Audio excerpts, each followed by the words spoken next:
Hi, my name is Alejandro Rojas, and we were able to catch up with Dr. Steven Greer on Monday after his testimony at the citizen hearing on disclosure. We were able to talk to him about how the day went and his new documentary, Sirius. It's been a bit controversial, so we asked him about some of the more controversial topics, such as the meditation to call in extraterrestrials and the what is now known as the Atacama humanoid, which some of the science has come back and forth on that. So we got his word on these very controversial topics. Congratulations on the new film. JD says everything's going really well there. Yeah, awesome. Yep. So the first thing I want to ask you is, you were the first one to bring a group of highly credentialed people to Washington, to the National Press Club in 2001. So how does it feel to be back? Well, it's exciting, and actually, there are like more than a dozen countries that have begun opening up files. We now have over 500 military witnesses that have given me information. We have over 100 on digital videotape. So it's a movement that keeps growing, but it's not growing from the government; it's growing from the people, which is, I think, how it should be. Mm-hmm. And how did your day of testimony go? Were the committee members accepting of the information? Were they pretty Very, engaged? Really? yeah, very. Anyone who saw it, you could tell they were very impacted by it. Mm-hmm. And I try to deal with a lot of what I call actionable intelligence and information. And I have a briefing. Well, I'll show it. This is what we put together for the Obama administration that has a lot of the really key information and documents that they need to have. And what I could tell is that the members of Congress who were there were sophisticated enough and experienced enough to know that there is a deep national security state that would never talk to them about this. But now they're learning, and they're very open-minded. Mm-hmm. Did they have a lot of questions, and what did you think of their questions? Oh, brilliant questions, all of them. Woolsey, the Senator Gabb, all of them had wonderful questions.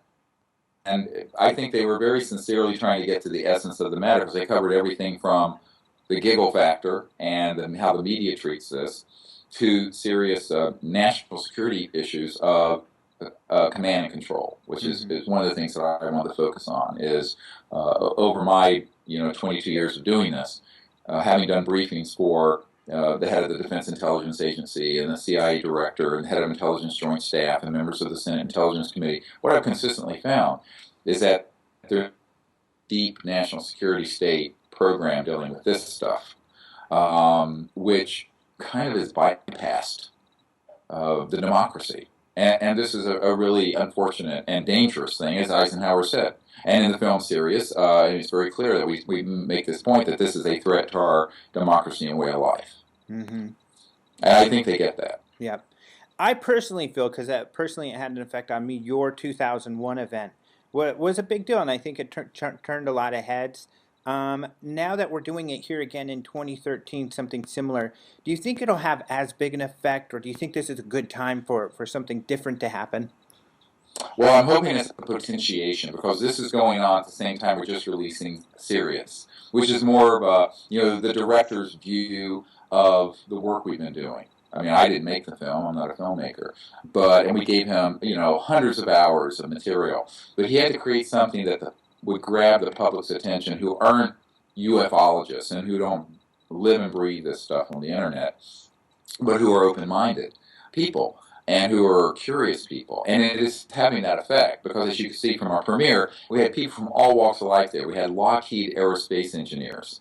We had a party the day before with Paula Abdul and a lot of her friends and people. We had Tim Robbins at the premiere. We had Matt Bodine. We had so many people from different walks of life, but we had a lot of scientists who came. There were people who were there from more than a dozen countries, from Moscow to Taiwan and Hong Kong to Australia and New Zealand, all over the world, who came for that premiere. So what I see happening is a global movement to end the secrecy, make peaceful contact, and bring out the science and technology end of it, which would give us a new civilization. Those are three clear objectives. Mm-hmm. Yeah, getting to the movie now, One of the big topics was the free energy and over Unity devices. Do you feel the public will have access to one of these devices, let's say in the next 5 years? I certainly hope so. I think that here's the key thing that everyone listening needs to understand. Don't wait for the government or Lockheed to do this. Right? We have to do it. The people have to do it. And what I'm proposing is that the proceeds from this film, we're putting into a new energy research fund because we have to build up a proper facility where the research can be done because we've identified all the intelligence and the scientists who will do it, but they can't do it on their own. First of all, it's too dangerous. We tried that with the Orion project. People's lives were threatened. It was not good. We have to do this in a way where, like this, we could stream to the whole world what we're doing. And we put these people in one place and begin to work on, but have the information kept in multiple sites. Mm-hmm. And I think the technology behind how a UFO is moving and the energy source for that object is something which is really quite well understood in quarters. Maybe not every man, and certainly maybe not everyone in MIT, or Caltech, but it's understood by scientists who worked in this area, and also inventors. So why don't we, the people, fund this? Because we did an ARPA-E grant with the Department of Energy, and they said, nah, we're not going to fund something like this, even though we had good contacts there. So the question becomes, well, if the government won't support it, and big corporate financial interests won't support it, the people can.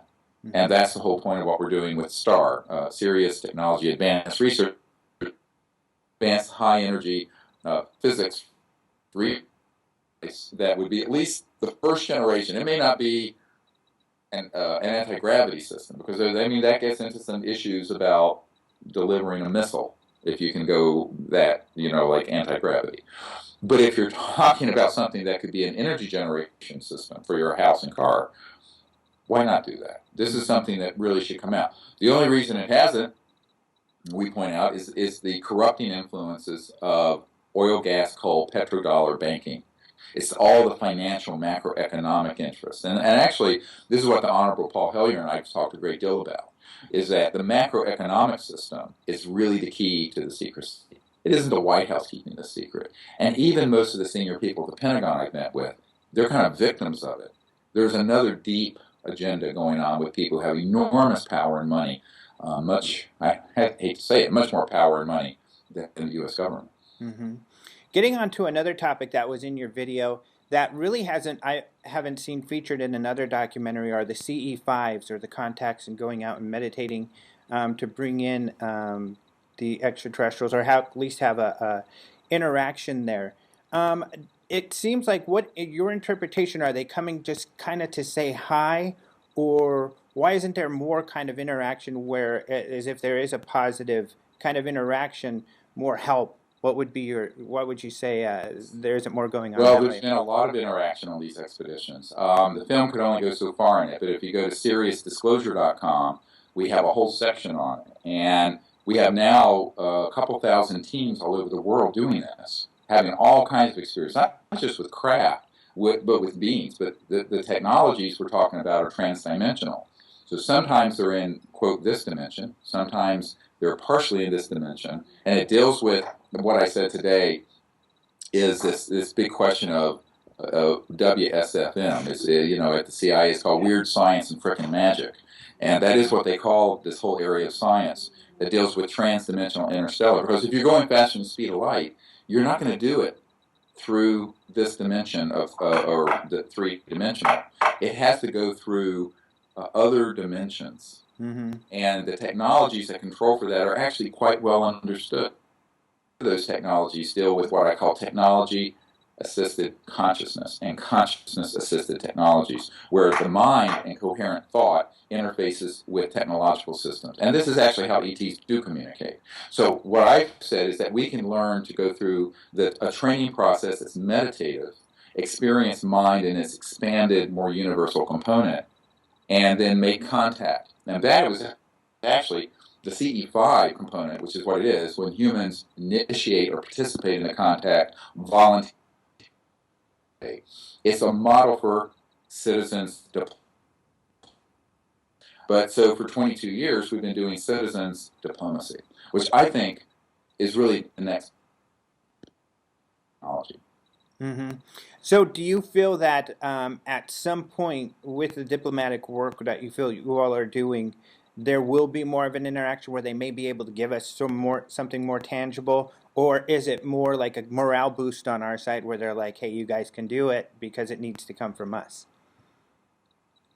I think it's an iterative process, back and forth. In other words, that purpose is the diplomatic contact, relation building between humans and these other civilizations, of which there are many. They know, these extraterrestrial civilizations know, we already have the technology. Why are we lying about it? We have our own minds. The idea, and I didn't get to address this in the hearing today, and I regret it.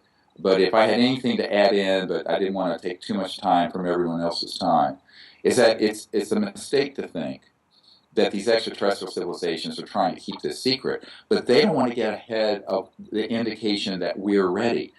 What indicates that we're ready? Then we stop lying to each other. We stop killing, doing outrageous things that are designed to keep this in a box of ridicule and secrecy. They're watching that. So, really the ball is in our court. They're here. They're waiting for us to grow up. They're waiting for us to do something intelligent. They're waiting for us to do something half enlightened and peaceful. Sequestering this into a military operation that then militarizes the whole effort in a covert program. So what I said to people is that we're not going to mud wrestle these secret programs over that. And this is what I said to the head of Army Intelligence in 1992 when he challenged me about what I was doing. I said, we're going to train people to make contact directly, and thousands of people are. We're going to bring out disclosure by getting people who know this information and do it independent of the government. And we need to also figure out how we can get the resources to do a proper research and development program on the technologies. So I keep saying, instead of I call it cosmic codependency. When people go, why doesn't Big Brother? No. This is our planet. We're the children of Earth. We need to fix this problem. And moreover, we can. So let's do it. When we start showing that we're going to do that, I think we're going to see more and more and more open contact. But right now, we've been behaving for the last 100 years badly. And I think that we need to learn to behave in a way that's more constructive. Gotcha. And when we do, we'll be surprised. I know you're busy, so I'm going to ask one last question, and this is around the humanoid that was in the film. I clarified it was in the film, and I looked to clarify, and I communicated a little bit with Dr. Nolan. He seems pretty convinced that at least what he's satisfied that it's human. Do you still hold out the possibility that it could be of extraterrestrial origin?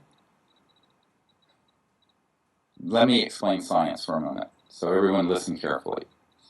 Dr. Nolan has not done the genetic analysis fully enough to rule in or out anything. Now, there is human genetic material in the genome. However, the genes that would control for dwarfism, this is a 6 to 8 year old, according to the world's expert on this, Dr. Lockman at Stanford. So if it's a 6 to 8 year old child, how did it live for 6 to 8 years in the remote Atacama desert, probably in the 1800s or earlier? As an emergency doctor, I could not keep that baby alive today in our best neonatal intensive care unit, and I have resuscitated premature babies. So number one, the top scientists in the world on skeletal dysplasias, Dr. Lockman at Stanford, said it's a 6 to 8 year old. So all the rumors out there by people were saying it was a fetus. It is not a fetus. Then you get to the question of it's very symmetrical. And you look at it, and it has 10 ribs. There is no known reported human with 10 ribs. But then you get the genetics. Well, the facts that are that was a computer-run initial analysis. Now the hard part begins, and Dr. Nolan has made this very clear. We have to then go into it, and he's already looked at the genes that would control for dwarfism. That would explain how such a tiny thing could be 6 years old. The known dwarf, there's nothing there. There are no mutations there. Then he looked at progeria, advanced bone aging and aging. Those are normal, and he has stated this. Then it turns out that it was a very high quality genetic sample, but there are 2 million base pairs, or 9% of the genome, unmatched. Now, the conventional wisdom would be if you were running your DNA or my error or junk DNA.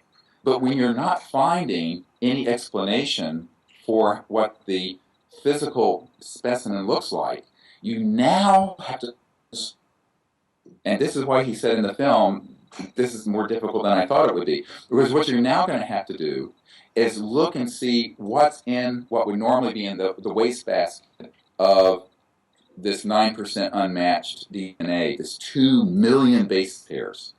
Now, no one on Earth knows what that is, because that's going to take a year, 2 years, 3 years to do. But let me just postulate something.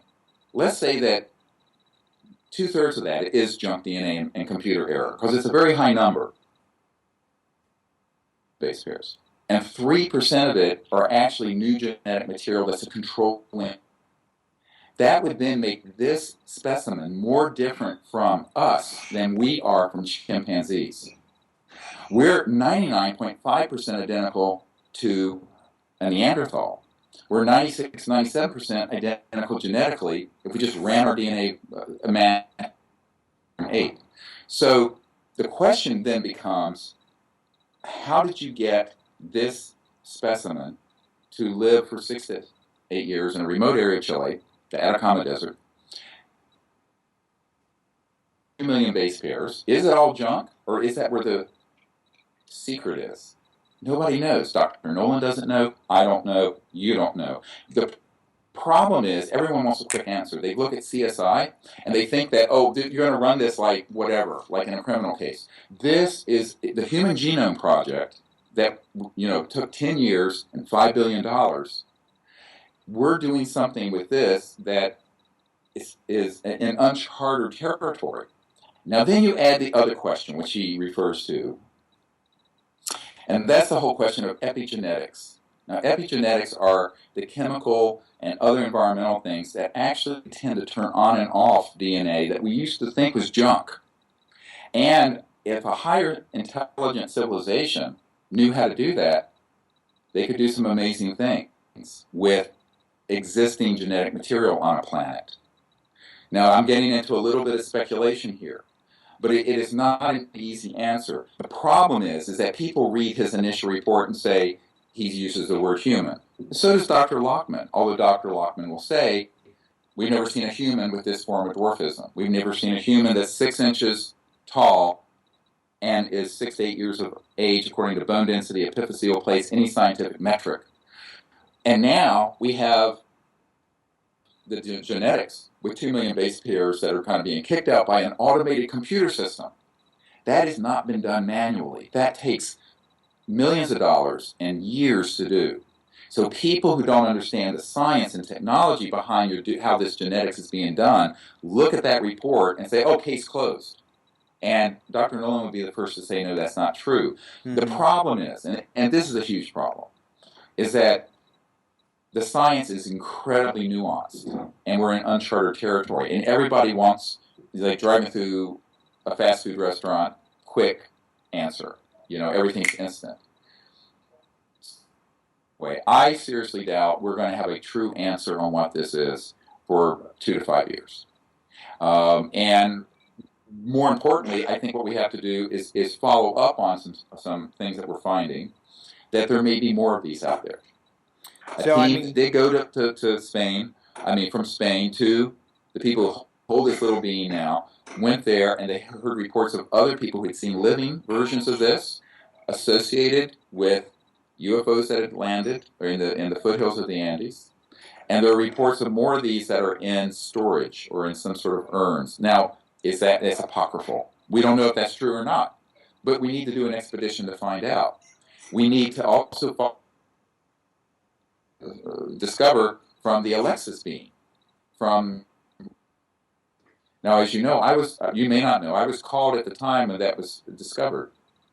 And at that time, the FSB, which of course it was the successor to the KGB, had confiscated the physical specimen by the time I learned of it. And so it was gone. And so all we have is some really poor quality videotape and photographs. But it's interesting. It's a little bit bigger being, but a very similar shape. It has 4 skull bones like this creature does. It's unusual. So the question is, well, what if there are more of these out there? Well, then that precludes all right, a one-time de novo, it's called, mutation, scientifically. And now we're really getting into something that would be an extensive research project.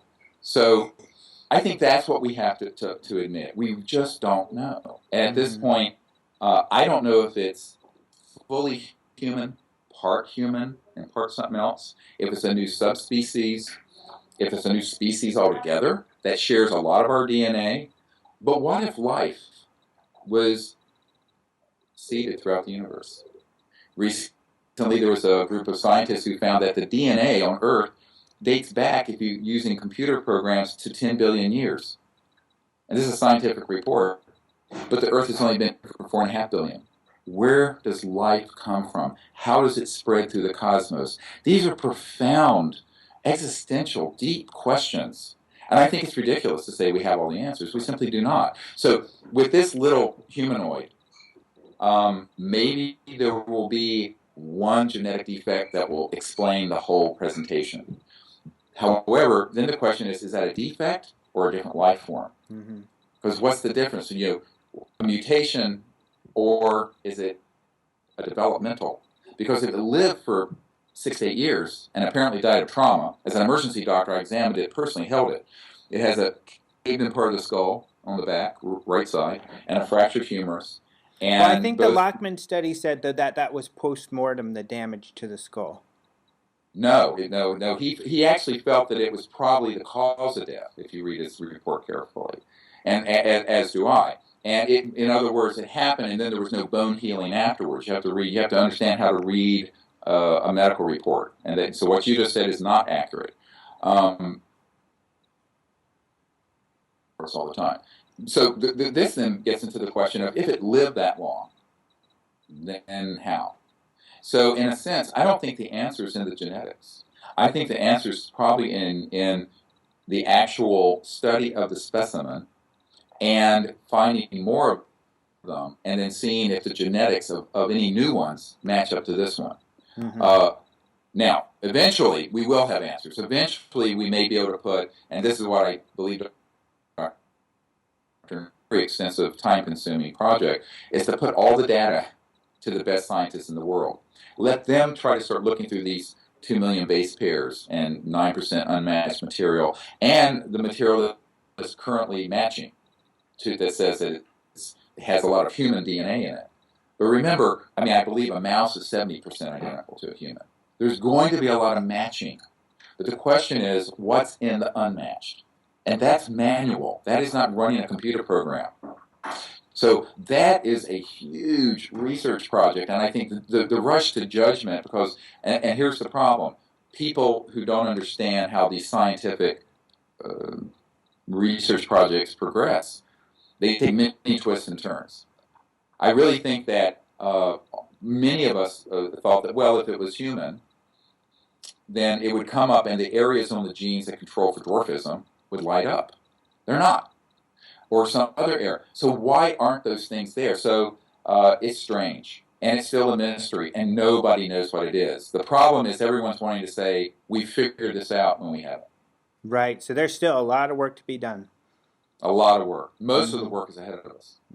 We're all right. Like 0.001% through the work. So tonight, I honestly don't know what it is. Gotcha. So tonight you're looking for... No one. Gotcha, which you're right. He says the same thing. A lot of work needs to be done. So tonight you're screening your movie there at the Citizens hearing. Are you excited for that? Yeah, it's actually sort of the Washington premiere for it, and anyone who wants to come can. And I'll be speaking at 7 o'clock, and then the film starts at 8. So. All right. Well, I'm sure you're tired. You had a full day of testimony today, but thank you very much for taking some time out to talk to us. Thank you. I appreciate your interest. It sounds like the former Congress people that make up the panel are actually really interested in the topic and asking a lot of questions. Some of them had expressed some more skeptical views prior to the event. So I'm really excited to hear what they have to say on Friday when things wrap up. As for the documentary, it was great to hear from Greer himself. There's a lot going on out on the internet about his documentary, but finally we get to hear from the man himself. I may be a little skeptical when it comes to the little being Atacama, humanoid being extraterrestrial, and I did confirm that in the study it does say the skull was crushed post-mortem, but as Dr. Greer said, there's a lot more research that needs to be done. So we're going to have more of these interviews from the citizen hearing this week. Our very own Antonio Huneas is out there. So we'll continue to get updates and have some interviews from Washington, D.C. So stay tuned to the Open Minds YouTube channel.